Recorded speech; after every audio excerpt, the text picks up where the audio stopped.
Në një kohë kur institucionet publike mbyllin dyert ndaj kërkesave të medias dhe shmangin llogaridhënien për çështje me interes të lartë publik, rasti i Agjencisë Shtetërore të Kadastrës sjell në vëmendje sfidat e përditshme dhe pengesat burokratike me të cilat përballen gazetarët në përditshmëri. Redaksia e CNA-s gjatë ushtrimit të detyrës së saj për të verifikuar denoncimet mbi abuzimet me pasuritë publike dhe për të qenë korrekte me ligjin e publikun, po përballet me refuzime sistematike. Rastet që na është refuzuar informacioni janë të shumta që nga skandalet e Bashkisë së Tiranës që mbyllet në bunker, apo karagjozët në Ministrinë e Bujqësisë dhe Zhvillimit Rural, të cilët për të dhënë informacion për mediat kërkojnë një mjet identifikimi në kundërshtim të hapur me ligjin numër 119 fraksion 2014 për të drejtën e informimit, por po ashtu një rast flagrant ngelet ai i ASHK-s. Konkretisht, lidhur me një investigim mbi tjetërsimin e një sipërfaqe prej 450.88 metra shkatror që përfshin lulishten dhe trotuarin publik në rrugën Muhamet Gjollesha në Tiranë, e cila pasi është denoncuar se i është kaluar në pronësi private shoqërisë Botime Enciklopedike SHA,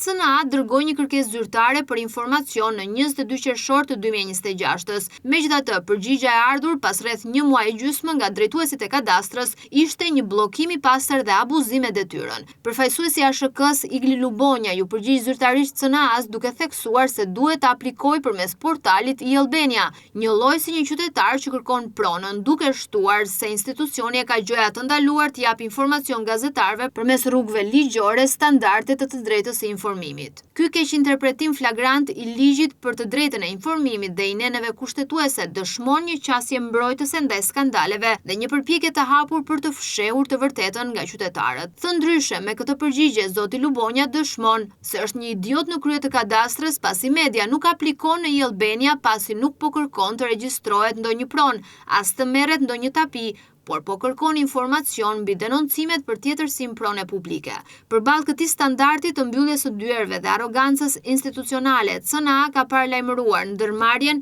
e të gjitha hapave të mëtejshme ligjor. Përveç përsëritjes së kërkesës zyrtare drejtuar drejtoreshës së përgjithshme të ASHK-s, Lorena Goxhobelli, rasti do t'i përcillet zyrtarisht komisionerit për të drejtën e informimit, do të ndiqet përmes rrugëve gjyqësore dhe do të shoqërohet me kallëzim penal ndaj çdo zyrtari që refuzon transparencën. Këto shkresa dhe dokumente të plota do t'i dërgohen gjithashtu delegacionit të Bashkimit Evropian dhe ambasadave të huaja në Tiranë për të dëshmuar realitetin e zymë të mungesës së transparencës institucionale në Shqipëri.